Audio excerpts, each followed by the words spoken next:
बघा, आजच्या व्हिडिओमध्ये आपण अपूर्णांक हा टॉपिक घेणार आहोत. आता अपूर्णांक म्हणजे काय बघा, ज्या संख्या आपण x छेद y या रूपात लिहित असतो, बघा ज्या संख्या आपण x छेद y या रूपात लिहित असतो त्या संख्यांना अपूर्णांक म्हणतात. आता बघा इथे इथे जो ही रेषा आहे, या रेषेच्या वर जो x आहे याला अंश म्हणतात बघा, आणि हा जो y आहे रेषेच्या खाली याला छेद म्हणतात. बघा, रेषेच्या वर जो आहे x अंश आणि हा या y ला छेद म्हणतात. आता इथे सर्वप्रथम अपूर्णांक म्हणजे बघा, या y ने x ला निशेष भाग जात नाही. बघा, या y ने x ला निशेष भाग जात नाही. आता लक्ष द्या, जसं आपण एखादी संख्या घेऊया, बघा 5/7 हा अपूर्णांक आहे. बघा, आता 7 ने 5 ला निशेष भाग जात नाही, यांना आपण काय म्हणतो, अपूर्णांक म्हणतो. आता त्याचे नावच आहे अपूर्णांक, म्हणजे अपूर्ण अंक. तर बघा, आता अपूर्णांकाचे दोन प्रकार पडतात, एक व्यवहारी अपूर्णांक व एक दशांश अपूर्णांक. बघा, अशा पद्धतीने दोन प्रकार पडतात, व्यवहारी अपूर्णांक आणि दशांश अपूर्णांक. आता आपण व्यवहारी अपूर्णांक कोणाला म्हणतो? व्यवहारी अपूर्णांकाचे बघा, व्यवहारी अपूर्णांक अंश आणि छेद ही पूर्णांक संख्या असतात. बघा, व्यवहारी अपूर्णांकाचा अंश आणि छेद दोन्ही पूर्णांक संख्या असतात, त्यांना आपण व्यवहारी अपूर्णांक म्हणतो. आणि दशांश अपूर्णांकाचं काय होते, जो छेद असतो तो 10, 100, 1000 अशा पद्धतीने लिहिलेला असतो. बघा, व्यवहारी अपूर्णांक दोन्ही अंक हे पूर्णांक असतात, आणि दशांश अपूर्णांकाचा म्हणजे ज्या अपूर्णांकाचे छेदामध्ये 10, 100, 1000 अशा पद्धतीने संख्या असतात त्यांना आपण दशांश अपूर्णांक म्हणतो. आता जसं उदाहरण बघा दशांश अपूर्णांकाचं, 7/10. बघा, हे दशांश अपूर्णांक आहे, याला आपण कशा पद्धतीने लिहितो? बघा, 0.7 म्हणजे 0.7 अशा पद्धतीने लिहित असतो. जर अशा पद्धतीचं असतं तर 7/100. बघा, 2 शून्य आहे, मग आपल्याला काय करायचं आहे, 7 लिहून, बघा 2 शून्य असल्यामुळे म्हणजे भागाकारामध्ये 2 शून्य असल्यामुळे आपल्याला काय करायचं, 2 अंक डावीकडे दशांश चिन्ह द्यायचं, म्हणजे 1 आणि 2 अशा पद्धतीने. बघा, म्हणजे हे दशांश अपूर्णांक आहे. बघा, हे दशांश अपूर्णांक आहे आणि हे व्यवहारी अपूर्णांक. व्यवहारी अपूर्णांकात काय असते, अंश आणि छेद हे पूर्णांक संख्या असतात. बघा, आणि दशांश अपूर्णांकामध्ये छेद हा प्रत्येक वेळेला 10 किंवा मग 100 किंवा 1000 अशा पद्धतीचा असतो. बघा, हे असे दशांश अपूर्णांक लिहिलेले असतात. तर बघा, आता व्यवहारी अपूर्णांक आणि दशांश अपूर्णांक आपण पाहिलेले आहे.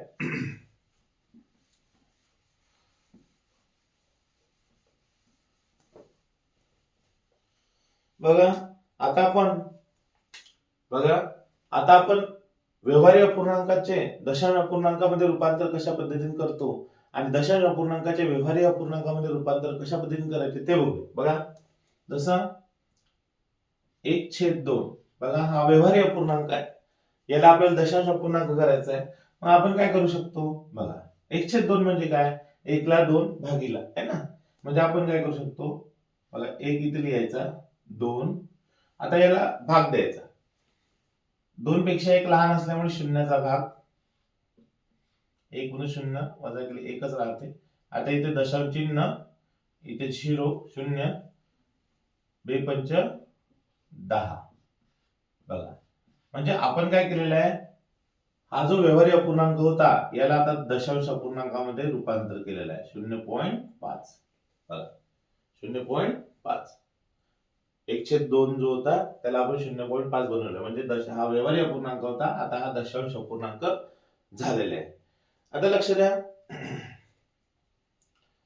बघा पुन्हा एक करून बघूया आपण. आता 1/4 व्यवहारी अपूर्णांक आहे, याला आपण दशांश अपूर्णांकामध्ये रूपांतर करून बघूया. तुम्हाला सांगितलेलं आहे काय करायचं आहे, 4 ने 1 ला भागायचं आहे. बघा, अशा पद्धतीनं 4 पेक्षा 1 लहान असल्यामुळे शून्याचा भाग, वजा इथे दशांश चिन्ह द्यायचं, आता इथे 0 घ्यायचं, 4 दुने 8, 2 राहिले, शून्य घ्यायचा, 4 पंच 20. बघा काय झालेलं आहे, बघा काय झालेलं आहे, 1/4 बरोबर 0.25. अशा पद्धतीने आपण याचं रूपांतर या दशांश अपूर्णांकात केलेलं आहे. बघा व्यवहारी अपूर्णांकाचं रूपांतर आपण दशांश अपूर्णांकात केलेलं आहे. पुन्हा एक घेऊन बघूया. जसं बघा 4/5 याचं करून बघूया आपण.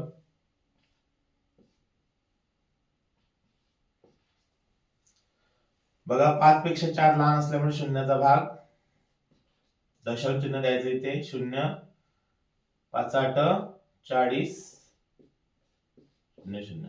म्हणजे 4/5 हा जो व्यवहारी अपूर्णांक होता याचा दशांश अपूर्णांकामध्ये 0.8. बघा व्यवहारी अपूर्णांक त्याचा आपण रूपांतर केलं दशांश अपूर्णांकात. पुन्हा बघूया आणखी एखादं उदाहरण. बघा 1/8 याचा आपण या व्यवहारी अपूर्णांकाला दशांश अपूर्णांकामध्ये रूपांतर करूया. बघा काय करायचं आपल्याला, 8 ने 1 ला भागायचं, शून्याचा भाग लहान असल्यामुळे 1 इथे, बघा 0, 8 1 8 राहिले 2, 0, 8 दुने 16 राहिले 4, 0, 8 पंच 40. बघा अशा पद्धतीने हा भाग गेलेला आहे. म्हणजेच काय 1/8 हा व्यवहारी अपूर्णांक आहे, याचा दशांश अपूर्णांकामध्ये रूपांतर काय होईल, 0.125. 0.125 म्हणजे 0.125. बघा अशा पद्धतीने आपण व्यवहारी अपूर्णांकाचे दशांश अपूर्णांकामध्ये रूपांतर करू शकतो. आता बघूया आपण. बघा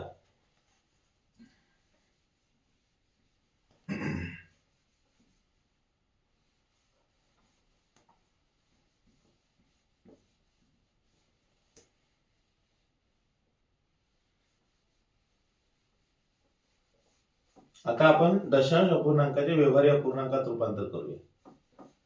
अशा पद्धतीचे जे व्यवहारी अपूर्णांक दिलेले होते आपण त्याचे काय केले होते, दशांश अपूर्णांकात रूपांतर केले होते. आता त्याच दशांश अपूर्णांकाचे आपण व्यवहारी अपूर्णांकात रूपांतर करूया. जसं आता बघा आपल्याला काय करायचं आहे, इथे दशांश चिन्ह किती संख्येनंतर आहे, एक संख्येनंतर आहे, किंवा एका दशांश चिन्हानंतर एक संख्या. मग काय करायचं, बघा मग आपल्याला काय करायचं आहे की हा जो 5 आहे हा इथे घ्यायचा आहे आणि एका संख्येनंतर दशांश चिन्ह आहे किंवा दशांश चिन्हानंतर एक संख्या आहे, म्हणजे एक शून्यवाली संख्या घ्यायची 10. आता याला भागायचं, भाग जाते का बघायचं. 5 1 5, 5 दुने 10. बघा आला 1/2. हा आला व्यवहारी अपूर्णांक. बघा याचं रूपांतर करूया. किती आहे, दशांश चिन्हानंतर संख्या 2. ठीक आहे. बघा म्हणजे 2 संख्येनंतर दशांश चिन्ह दिलेले आहे. मग आपल्याला अशी संख्या घ्यायची आहे की जी, बघा अशा पद्धती म्हणजे अशी संख्या घ्यायची आपल्याला की जिच्या मध्ये 2 शून्य असेल. जसं 100, 25 1 25, 25 चौक 100. बघा 1/4 आलेला आहे, हा व्यवहारी अपूर्णांक भेटला आपल्याला. इथे बघा इथे 3 घ्यायचे. बघा 125 3 संख्या असणारी म्हणजे 1000, 3 शून्य असलेली 1000. 125 1 125 8. बघा या दशांश अपूर्णांकाचं रूपांतर आपण याच्यात केलेलं आहे. बघा व्यवहारी अपूर्णांकात याचं पण करूया. एक संख्या म्हणजे दशांश चिन्हानंतर एक संख्या म्हणजे 10 घ्यावं लागेल आपल्याला, एक शून्यवाली संख्या. आता 8 ने 10 ला भाग जात नाही, मग एखादी संख्या तिसरी संख्या अशी शोधायची की ज्याने दोन्ही याला भाग जाईल. 2 चौक 8, 2 पंच 10 बरोबर 4/5. बघा अशा पद्धतीने आपण व्यवहारी अपूर्णांकाचे दशांश अपूर्णांकात रूपांतर करू शकतो आणि दशांश अपूर्णांकाचे व्यवहारी अपूर्णांकात रूपांतर करू शकतो.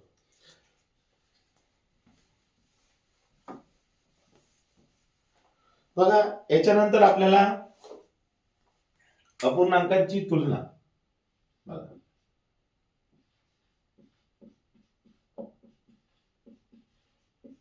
बघा अपूर्णांकाची तुलना बघायची. आता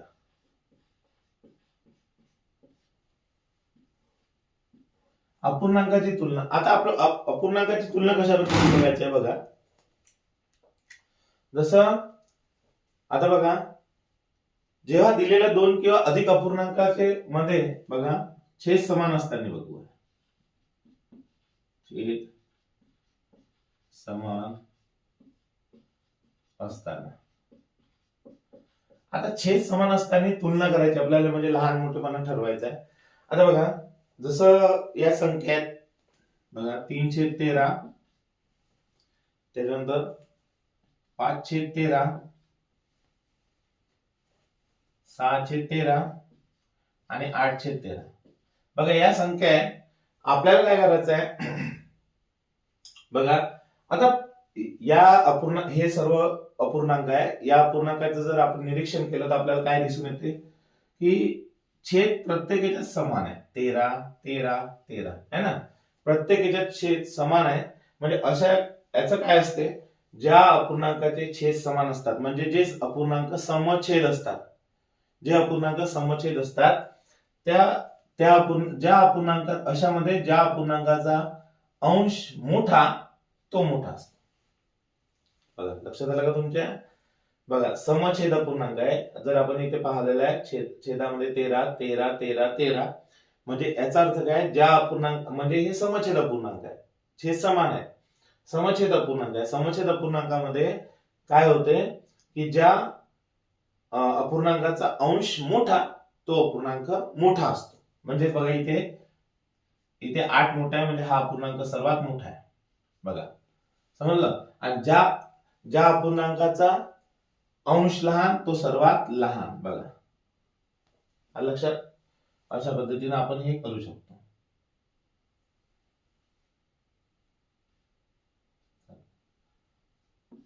अशा पद्धतीने आपण ते करू शकतो. बघा म्हणजे सर्वात लहान अंश कोणाचा आहे, हा या अपूर्णांकाचा 3/13. बघा त्याच्यानंतर हा मोठा, त्याच्यापेक्षा हा मोठा, त्याच्यापेक्षा हा मोठा, म्हणजे अंश छेद समान आहे.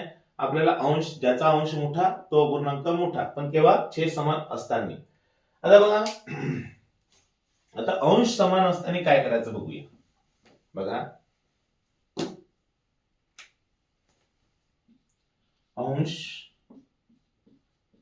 समान असताना,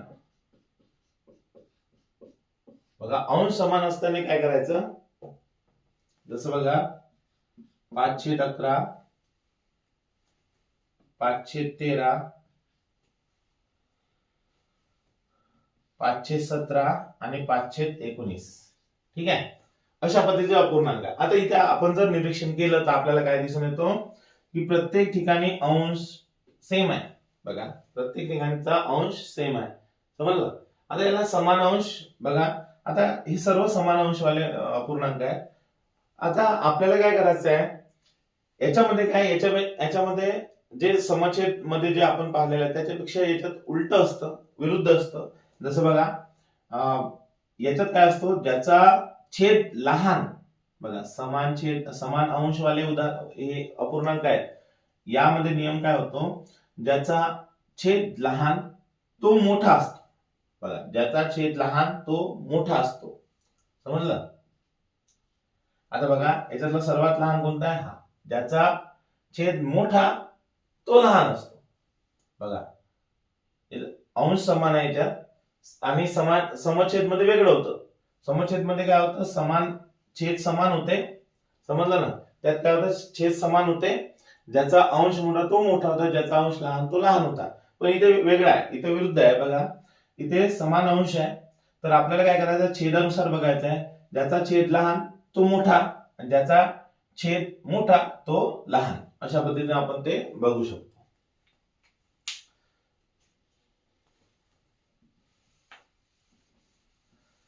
बघा आता आपल्याला काय करायचं आहे, आता आपण पाहिलेलं आहे की जसं छेद जर समान असेल तर कशा पद्धतीने बघायचं, आणि अंश समान असेल तर कशा पद्धतीने बघायचं. म्हणजे छेद जर समान असतील तर ज्याचा अंश मोठा तो मोठा आहे, ज्याचा अंश लहान तो लहान. अंश समान असतील, दिलेल्या दोन किंवा अधिक अपूर्णांकामधील अंश समान असतील तर ज्याचा छेद मोठा तो लहान, ज्याचा छेद लहान तो मोठा, अशा पद्धतीने आपण बघू शकतो. परंतु आता अंश व छेद समान नसताना काय करायचं, भिन्न छेद अपूर्णांक. जसं बघा भिन्न छेद अपूर्णांक ज्याचा अंश आणि छेद दोन्ही समान नाही, त्याच काय करायचं बघा, आपण बघूया.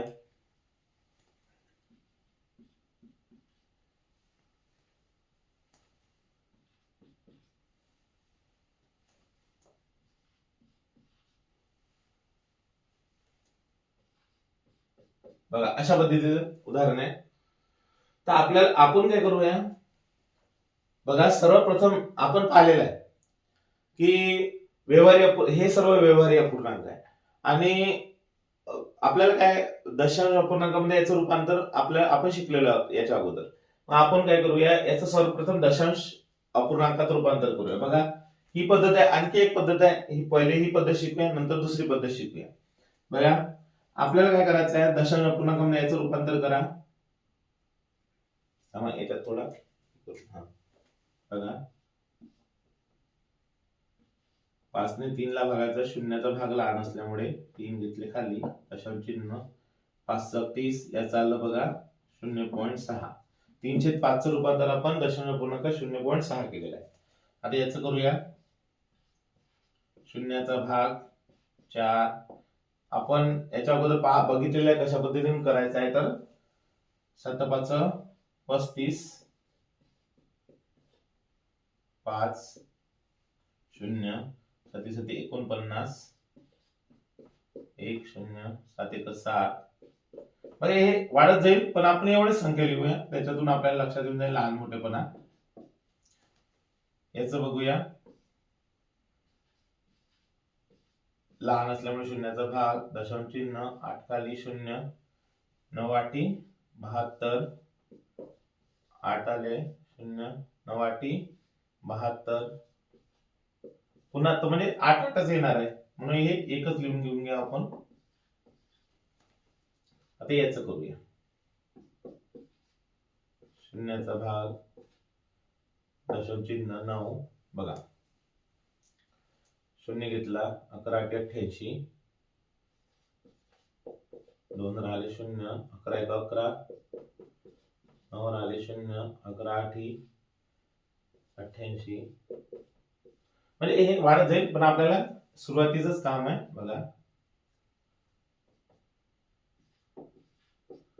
बघा याचं रूपांतर केलेलं आहे. आता आपण अगदी सहज पद्धतीने ठरवू शकतो. बघा अगदी सहज पद्धतीने आपण ठरवू शकतो की आता कोणता अपूर्णांक मोठा आहे आणि कोणता लहान आहे.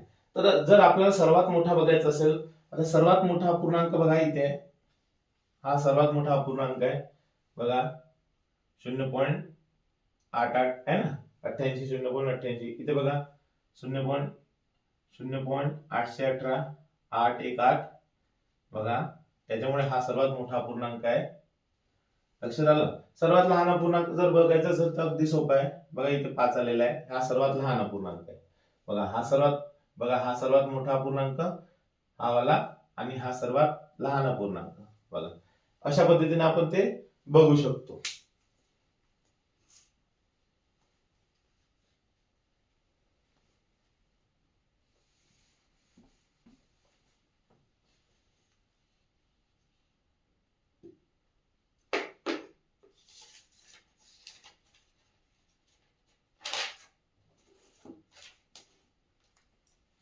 आता बघा दुसरी तिरकस गुणाकार पद्धतीने बघू शकतो आपण. बघा 3/5 व 7/9 हे दोन बघू शकतो आपण. आता बघा आता आपल्याला तिरकस पद्धतीने करायचं. बघा आता आपण व्यवहार्य अपूर्णांक आहे, दशांश अपूर्णांक मध्ये रूपांतर करून त्याचं बघितलेलं आहे. आता आपण काय करूया, दुसऱ्या पद्धतीने म्हणजे समानछेद. आता बघा एक समानछेद करून बघावं लागते आपल्याला. आता समानछेद करण्यापेक्षाही आपण काय करू शकतो, इथेच डायरेक्ट ठरवू शकतो. या 9 ने याला गुणायचं. बघा 9 गुणिला 3 गुणिला 9 करायचे, बरोबर किती, 9 त्रिक 27, 9 त्रिक 27, आणि याने याला गुणायचं, 5 7 35. बघा आता 27 मोठे आहे की 35 मोठे आहे, 35 मोठे आहे, म्हणजे हा अपूर्णांक मोठा.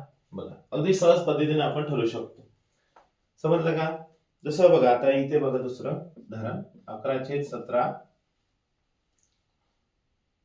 22/39. बघा अशा पद्धतीने आपण आता काय करायचं आपल्याला, याने याला गुणायचं. बघा किती होतात, 11 गुणिला 39. आता 11 गुणिला 39 किती होतात, 429. आणि 22 गुणिला 17. आता 22 गुणिला 17 किती होतात बघा, बघा 22 गुणिला 170, 170, 340 आणि 34, 374. बघा म्हणजे हे 429 आले, हे 374 आले, म्हणजेच हा पूर्णांक, ही मोठी संख्या आली. 429 हे 374 पेक्षा मोठी संख्या आहे, म्हणजेच हा पूर्णांक मोठा आहे. बघा अशा पद्धतीने आपण अगदी सहज पद्धतीने आपण ते ठरवू शकतो. आता एखादं मोठं घेऊया उदाहरण. बघा 3/5, 4/7, 8/9, 9/11 अशा पद्धतीचं उदाहरण बघा. आता आपण काय करूया, या 4 मध्ये जर आपल्याला विचारलं की लहान अपूर्णांक कोणता आहे, मोठा अपूर्णांक कोणता आहे, तर मग आपण काय करूया, सर्वप्रथम 2 अपूर्णांक घेऊया. हे 2 आणि हे 2, याच्यामध्ये मोठा कोणता आहे आपल्याला सांगायचं. तिरपस गुणाकार पद्धत, म्हणजे या 7 ने 3 ला गुणायचं, 7 × 21. 5 ने 4 ला गुणायचं, 5 × 20. इथे 21 मोठा आहे, म्हणजे हा अपूर्णांक या दोघांमध्ये मोठा आहे. बघा 3/5 हा अपूर्णांक दोघांमध्ये मोठा आहे. आधी इथे बघा, इथे काय याने 11 ने 8 ला गुणायचं, 11 × 8 = 88. बघा आणि इथे 9 × 9 = 81, म्हणजे इथे सुद्धा हा 88. बघा 88 हा अपूर्णांक, म्हणजे हा 88 ही संख्या मोठी आहे 81 पेक्षा. 8/9 हा अपूर्णांक मोठा आहे. आता आपण काय करायचं माहितीये का, इथचा मोठा अपूर्णांक घ्या आणि हा लहान अपूर्णांक घ्या, याच्यामध्ये ठरवा आता कोण आहे तर लहान मोठा. बघा आता 11 × 33 आणि 5 × 9 = 45. 33 पेक्षा 45 मोठे आहे, म्हणजे हा अपूर्णांक मोठा आहे. बघा अशा पद्धतीने आपण ठरवू शकतो. म्हणजे बघा याच्यापेक्षा हा पूर्णांक मोठा आहे, ठीक आहे, या अपूर्णांकापेक्षा हा पूर्णांक मोठा आहे, आणि याच्यापेक्षा हा पूर्णांक मोठा आहे, म्हणजे हा सर्वात मोठा अपूर्णांक आणि हा सर्वात लहान अपूर्णांक. अशा पद्धतीने आपण अगदी सहज पद्धतीने ते सोडवू शकतो.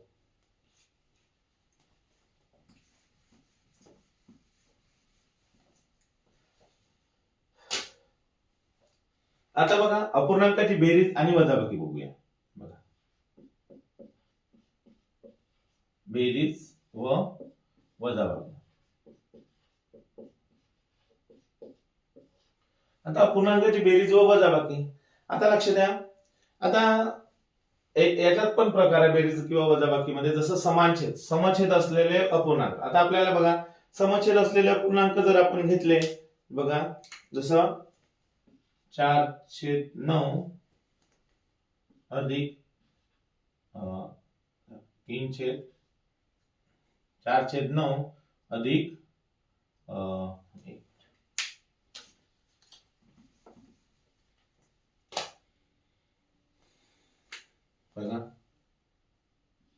बघा 4/11 अधिक 3/11 अशा पद्धतीने जर आपण घेतला पूर्णांक, लक्ष द्या 4/11 3/11. आता इथे काय झालेलं आहे, 4/11 3/11. आता जर आपण याचं निरीक्षण केलं, आता याची बेरीज करायला सांगितलेली आपण आपल्याला, आपण जर याचं निरीक्षण केलं, या दोन्ही अपूर्णांकाचं निरीक्षण केलं, तर आपल्याला काय दिसून येतो, दोघांमध्ये छेद समान आहे, म्हणजे हे समछेद अपूर्णांक आहे. मग आपल्याला अशामध्ये काय बेरीज, कशी बेरीज करायची बघा. आपल्याला काय करायचं आहे, 11 दोन्हीकडे 11 म्हणजे समान छेद आहे. आपल्याला काय करायचं आहे, एक वेळा 11 घेऊन घ्यायचे आहे, नंतर अंशाची बेरीज करायची, सरळ एकदम सोपं. 4 अधिक 3 करायचे आपल्याला, 4 अधिक 3 7, 7/11. बघा या अपूर्णांकाची बेरीज अगदी सोपी आहे, सहज आहे. फक्त आपल्याला निरीक्षण कशाचं करायचं आहे, छेदाचं निरीक्षण करायचं आहे. इथे समान छेद आहे, समान छेद असल्यामुळे काय करायचं, समान छेद असल्यामुळे अंशाची बेरीज करायची. आता वजाबाकी पण त्याच पद्धतीने करायची आपल्याला. बघा 4/11 वजा 3/11 अशा पद्धतीने जर असलं, बघा समान छेद आहे, समछेद अपूर्णांक आहे, म्हणजे काय करायचं, 11 लिहून घ्यायचे इकडा आणि अंशाची वजाबाकी करायची. अगदी सोपं आहे. 4 मधून 3 काढले, 1/1 आलं आणि हे 11, 1/11 याचं उत्तर आहे. मग अशा पद्धतीने म्हणजे काय करायचं, सर्वप्रथम आपल्याला समान छेद आहे का बघायचं. समान छेद जर असलं तर एक वेळा छेद लिहून घ्यायचा 11 आणि अंशाची बेरीज करायची. वजाबाकी कशा पद्धतीने करायची अपूर्णांकाची? आता समान छेद जर असलं, समछेद अपूर्णांक असले तर आपल्याला काय करायचं आहे, छेद एक वेळा लिहून घ्यायचा आहे आणि अंशांशाची वजाबाकी करायची. अगदी सोपं, सहज.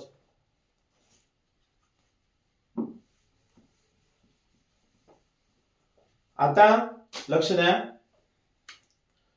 आता छेद समान नसताना मग बेरीज आणि वजाबाकी कशा पद्धतीने करायचे? जसं आपण एखादा अपूर्णांक घेऊया.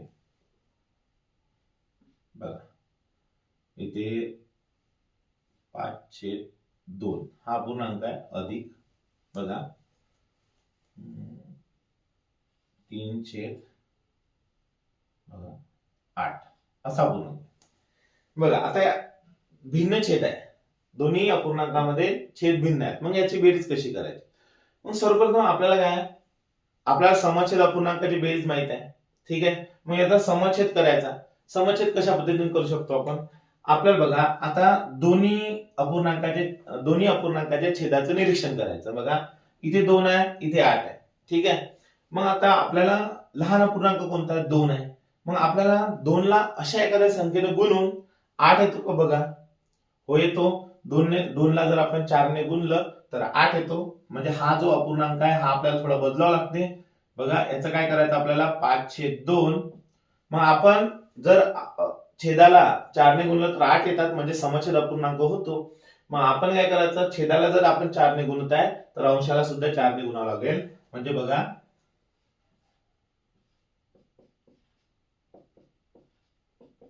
5×4 = 20 आणि इथे 8, ठीक आहे. म्हणजे हाच अपूर्णांक हा बनलेला आहे. मग काय करायचा, हा अपूर्णांक लिहून घ्यायचा, अधिक हा अपूर्णांक 3/8. आता समानछेद झालेला आहे. समानछेद झाल्यानंतर आपल्याला माहिती आहे काय करायचं असते, एक छेद लिहून घ्यायचा आणि अंशांशाची बेरीज करायची. 20 + 3 = 23. बघा अगदी सहज पद्धतीने आपण ते करू शकतो.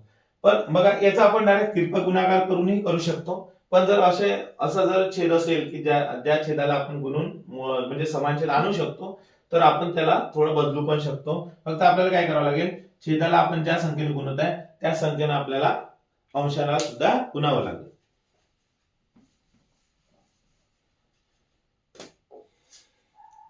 बघा आता दुसरं बघूया आपण. 1/6 अधिक 3/8. बघा हे उदाहरण आहे, 1/6 अधिक 3/8. तर आता हे भिन्न छेद आहे आणि याचं जर छेदाचं आपण निरीक्षण केलं तर आपल्याला म्हणजे लहान संख्या ही 6 आहे. 8 आणि 6 मध्ये लहान ही 6 आहे. पण 6 ला एखाद्या संख्येने गुणून 8 येत नाही. बघा 6 ला एखाद्या संख्येने गुणून 8 येत नाही. मग अशा वेळेस काय करायचं, बघा या 8 ने याला आणि याला दोन्ही याला गुणायचा आणि या 6 ने याला आणि याला दोन्ही याला गुणायचं. जसं 8 ने बघा, जसं बघा 1 × 8 भागीला 6 × 8, ठीक आहे, अधिक या 6 ने याला आणि याला दोन्ही याला अंश आणि छेद दोन्ही याला गुणायचं. 3 × 6 8 × 6. बघा अशा पद्धतीने आपण करू शकतो. म्हणजे 8 × 1 = 8, 8 × 48, 18, 8 × 48. अशा पद्धतीने बघा इथे समानछेद आलेला आहे. मग आता आपल्याला माहिती आहे समानछेद आल्यानंतर काय करायचं आहे, 8 + 18. बघा 18 + 8 = 26, 26/48. आता याला लहानपण आपण करू शकतो. बघा 26 ने 48 ला भाग जातो का? नाही जात. पण एखादी तिसरी संख्या अशी शोधायची की ज्याने दोन्ही याला भाग जाईल. बघा 2 ने जातो, इथे 13 आलं, इथे 24 आलं. बघा अशा पद्धतीने 13/24 आपण असं करू शकतो, ठीक आहे. आता इथे बघा, इथे आपण काय केलेलं आहे, इथे बघा इथे पण 48 आला, इथे पण 48 आला. आपण एकच वेळा 48 घेतलेला आहे. मग आपण असंही करू शकतो. बघा 8 ने 1 ला गुणायचं, मधात अधिक आहे म्हणून अधिक बेरीजचे चिन्ह. 6 ने 3 ला गुणायचं. बघा 3 × 6 आणि हे खाली गुणाकार एकच वेळा केला तरी चालते. अशा पद्धतीने आपण केलं तरी चालते. बघा तेवढा वेळ वाचतो मग आपला. 8 × 8 हे 18 आणि 48. बघा तेच येत आहे 26/48 आणि 2 ने याला भागायचं 13/24, 13/24. अशा पद्धतीने आपलं गणित आपण करू शकतो. बघा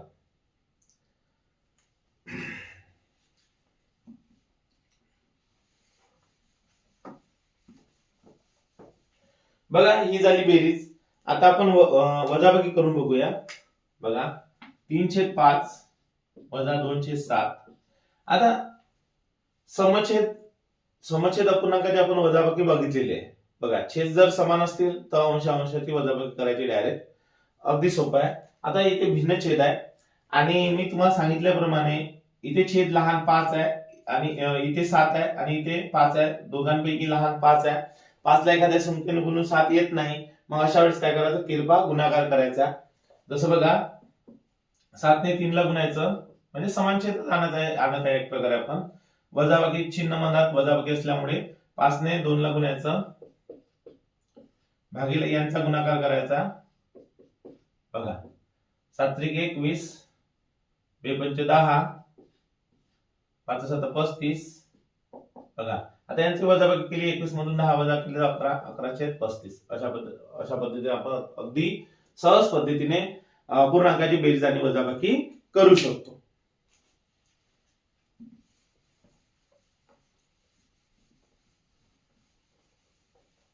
आता बघा अपूर्णांकाचा गुणाकार व भागाकार बघूया.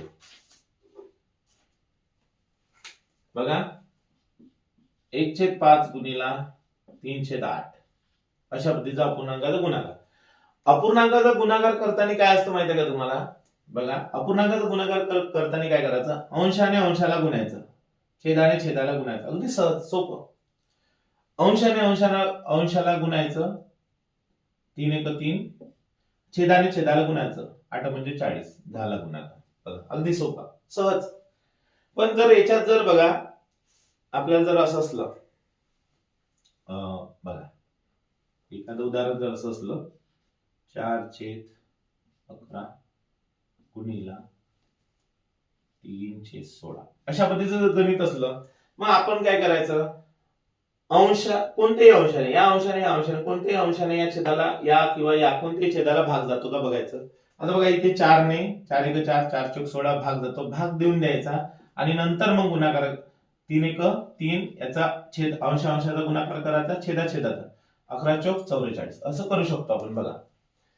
बघा आणखी जर अंशाने छेदाला भाग जात नाही, छेदाने अंशाला भाग जात नाही, मग काय करायचं, एखादी तिसरी संख्या बघायची आणि त्या तिसऱ्या संख्येने जर दोन्ही अंशापैकी एखाद्या संख्येला आणि छेदापैकी एखाद्या संख्येला भाग जात असेल तर तो भाग द्यायचा. त्याच्यानंतर अंशाचा गुणाकार करायचा आणि छेदाचा गुणाकार करायचा. अतिशय अगदी सोप्या पद्धतीने. आता लक्ष द्या, अपूर्णांकाचा भागाकार कशा पद्धतीने करू शकतो आपण. बघा जसं इथेच बघा, आता आपण बघूया भागाकार. अशा पद्धतीने भागाकार आहे. आपल्याला काय करायचं आहे, भागाकाराचं रूपांतर गुणाकारामध्ये आपण करू शकतो. 1/5 हा पहिला अपूर्णांक जशाच्या तसा लिहायचा, गुणाकारात चिन्ह द्यायचं आणि हे जे 3/8 आहे याचा गुणाकार व्यस्त लिहायचा, म्हणजे 8/3. बघा म्हणजे गुणाकार व्यस्त म्हणजे ज्याला जर आपण त्या संख्येनं या संख्येला गुणाकार केला आपण तर ते उत्तर 1 येतो.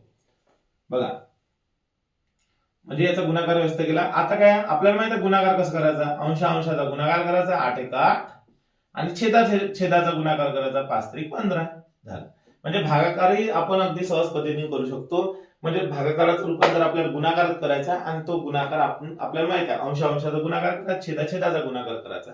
पण त्या अगोदर जर अंशामधील एखाद्या संख्येनं छेदामधील एखाद्या संख्येला काढता आलं, भाग देता आला तर द्यायचा, छेदामधील एखाद्या संख्येनं अंशामधील एखाद्या संख्येला जर काढता आलं तर भाग द्यायचा, किंवा मग एखाद्या तिसऱ्या संख्येने अंश आणि छेदामधल्या संख्येला भाग देता आला तर द्यायचा. पण इथे बघा, इथे तुम्ही 8 ने 3 ला पण भाग जात नाही, 5 ला नाही जात, ठीक आहे, आणि 5 ने पण यांना भाग जात नाही, त्याच्यामुळे आपण भाग दिलेला नाही. बघा म्हणजे अगदी सोपं, भागाकार अगदी सोपा आहे. 1/5 भागीला 3/8 हा पूर्णांक आहे. मग आपण काय केलं, 1/5 लिहून घेतली, गुणाकारामध्ये याचं रूपांतर केलं आणि याचा गुणाकार व्यस्त लिहिला. बघा हे गुणाकारामध्ये रूपांतर झाला, अंशाचा गुणाकार केला, छेदाचा गुणाकार केला. म्हणजे अशा पद्धतीने आपण अपूर्णांकावरील उदाहरणे करू शकतो. म्हणजे अपूर्णांकाचं बघा व्यवहारी अपूर्णांक, सर्वप्रथम अपूर्णांकाचे 2 प्रकार पडतात, व्यवहारी अपूर्णांक, दशांश अपूर्णांक. व्यवहारी अपूर्णांक व्यवहारी अपूर्णांक म्हणजे ज्या अपूर्णांकाचे अंश आणि छेद हे पूर्णांक संख्या असतात, आणि दशांश अपूर्णांक म्हणजे ज्या अपूर्णांकाचे छेदामध्ये 10, 100, 1000 अशा पद्धतीची संख्या असतात. तर आपण व्यवहार्य अपूर्णांकाचं रूपांतर दशांश अपूर्णांकात बघितलेलं आहे, दशांश अपूर्णांकाचं रूपांतर व्यवहार्य अपूर्णांकात बघितलेलं आहे. त्याच्यानंतर अपूर्णांकाची तुलना समछेद असताना काय केलेलं आहे आपण, समछेद असताना ज्याचा अंश मोठा तो मोठा, ज्याचा अंश लहान तो लहान, आणि समान अंश असताना ज्याचा छेद लहान तो मोठा आणि ज्याचा छेद मोठा तो लहान अशा पद्धतीने आपण बघितलेला आहे. आणि भिन्न छेद करताना काय केलेलं आहे आपण, तिरपा गुणाकार करून ते लहान मोठेपणा ठरवलेला आहे. त्याच्यानंतर व्यवहार्य अपूर्णांकाचं दशांश अपूर्णांकामध्ये रूपांतर करूनही आपण ते लहान मोठेपणा ठरवू शकतो. त्याच्यानंतर बेरीज बघितलेली आहे. समछेद अपूर्णांकाची बेरीज अगदी सोपी आहे. छेद लिहून घ्यायचा एक वेळा आणि अंशांशाची बेरीज करायची. त्याच्यानंतर वजाबाकी पण सेम त्याच पद्धतीने करायची आपल्याला. भिन्न छेद अपूर्णांकाची बेरीज आपण बघितलेली तिरपा गुणाकार करून, आणि वजाबाकी पण तशी बघितलेली आहे. त्याच्यानंतर गुणाकार अतिशय सोपा पद्धतीने अंशाचा गुणाकार करायचा, छेदाचा गुणाकार करायचा. पण त्या अगोदर जर भाग जात असेल अंशाने छेदाला, छेदाने अंशाला, तर तो द्यायचा. त्याच्यानंतर आपण भागाकार बघितलेला, भागाकाराचं रूपांतर आपण गुणाकारात केलेलं आहे. जे दुसरी संख्या दिलेली त्याचा गुणाकार व्यस्त लिहिलेला आहे आपण, आणि अशा पद्धतीने गुणाकार केलेला आहे. तर अपूर्णांकामधील राहिलेले काही घटक आपण पुढच्या व्हिडिओमध्ये घेऊया. धन्यवाद.